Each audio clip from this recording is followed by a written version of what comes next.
aims of the Connected Corridors project was to engage landholders in the community in natural resource management and to try and link areas of remnant vegetation in our landscape to allow corridors for birds and wildlife to be able to move through safely.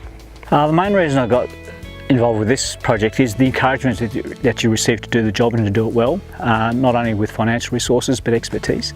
We do this because we're damaging our landscape through our farming practices anyway, and so by just doing this we can make sure we're not going backwards in a biodiversity sense, and if anything we hope we're going forward.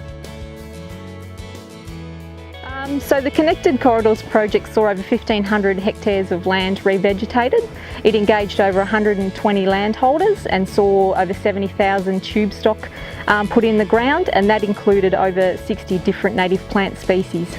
Definitely biodiversity has increased. We see bird species that we haven't seen before, which to me is a real buzz. I'm not in farming just to farm or for money's sake, but one of the joys of farming for me is the outdoor environment, is enjoying the birds and the trees, and occasionally when I do get a chance to stop and smell the roses, so to speak, it's an absolute delight to have bird species that we haven't seen before, little zebra finches or grey fantails, etc. I mean, many we have seen, but we're actually seeing an increase in our bird species. So the connection we're attempting to make here ultimately is between Careen Hill, which is a long way away, through the Careen Balldale Road, which is a significant remnant, through a neighbour's place, through to here, all the way through to the Wongamong Creek, which with 30 metre wide corridors or even better, in this case a bigger 4 hectare space, we should be able to have quite an impact. So the direct seeding for the project was part of a larger Murray Local Land Services seed bank direct seeding program, which sees on average about 650 kilometres of direct seeding done annually.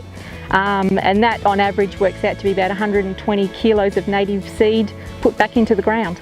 Well, I don't think we could have done it without assistance, simply because back then, or even now, we didn't have the funds to do it.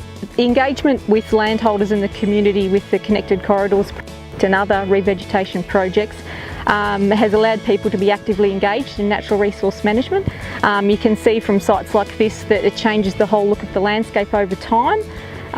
It also allows us to engage with a whole range of stakeholders, so not only landholders but also local government and community groups to get works done.